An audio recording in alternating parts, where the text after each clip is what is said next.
वो बढ़िया रे गुरु भाई वो बढ़िया रे भाई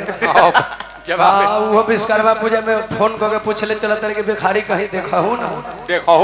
विश्वकर्मा पूजा के दिन दिक्कत हो गई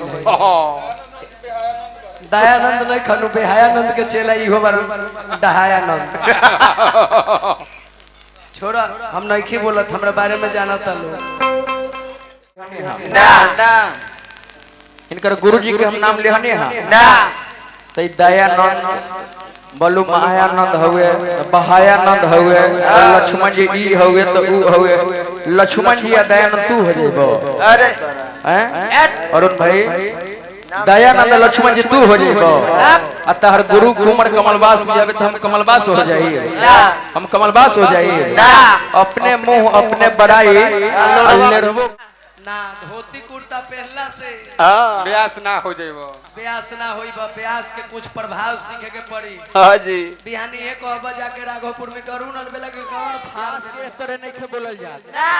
हमरा के कहनिया के घड़ी अरुण अलबेला से गाई आ सुबेरे पड़ी अपना घरे जाके कहे कि सुनील सुरीला ने अरुण अलबेला के गांड फाड़ दिया कितना गिरल बा बढ़िया बन एगो गीत आ रहल का कि माई रे अरे करिया मिलले है ना हो मौगी करिया मिलले ना हो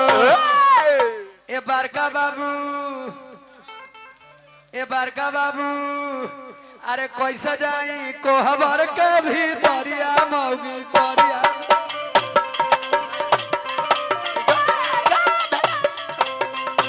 ए करिया मिलले है ना भैया करिया मिलले है ना हो करिया मिलले भैया करिया मिलले ना हो आ तोहर बाबू तोहर नाना का हो तोहर भैया का हो आ दिहले दहेज में गाड़ी सो बढ़िया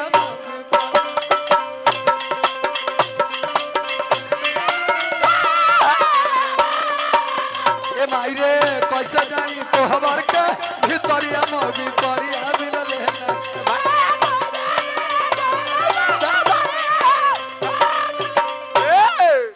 तनी सन चुटकुला देनी हो तोहर बाबू जाना तारे काती पर बोहरई कथी को घोड़ा गाड़ी बारावा पर बाबू तोर भूलइल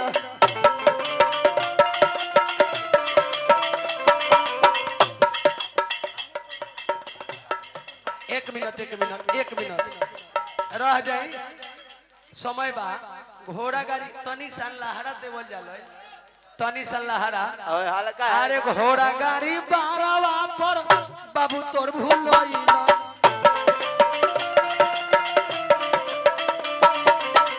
हमरा के देखे ना ना अम्मू के सवाल लो थवा के देख के पापा तिलक तोर चढ़ाई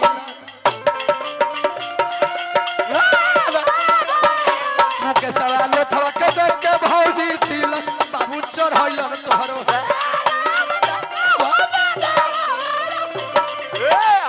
ई पतर की का हो ई पतर की ई हो ई पतर की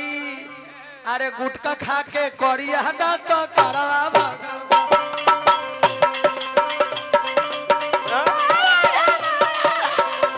ए करिया मिलल है ना रे भौजी करिया मिलल है ना ए आ तोर मौसा का हो तोर फूफा का हो ए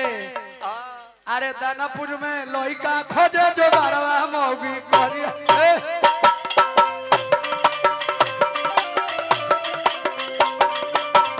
ए माई रे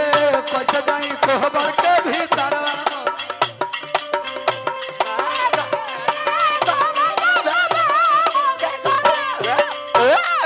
लेकिन आर कहता हट जा आर भिखारी दास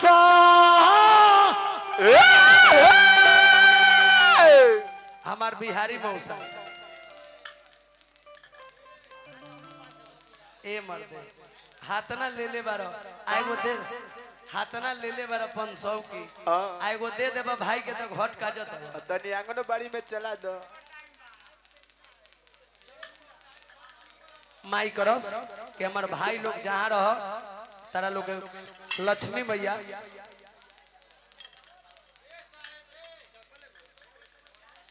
हाँ तनी दे बबुआ झालवा दे झालवा बबुआ भतीजा के तरफ से हमारा पुरस्कार आई माई से कहब कि बबुआ बना रह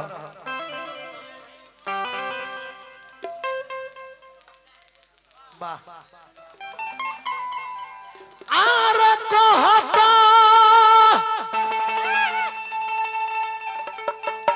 आर भिखारी दास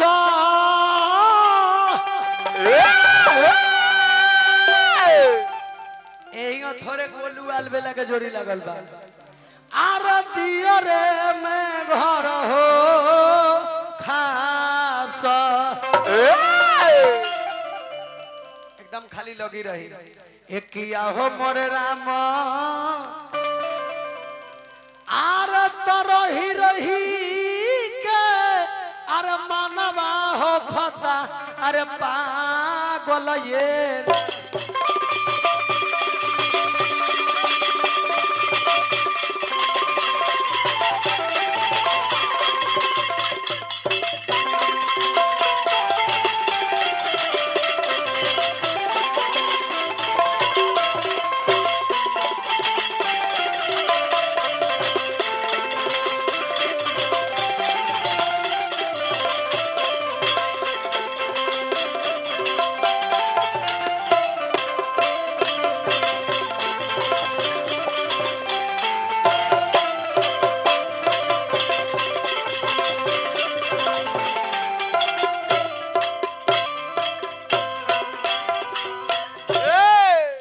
अब आई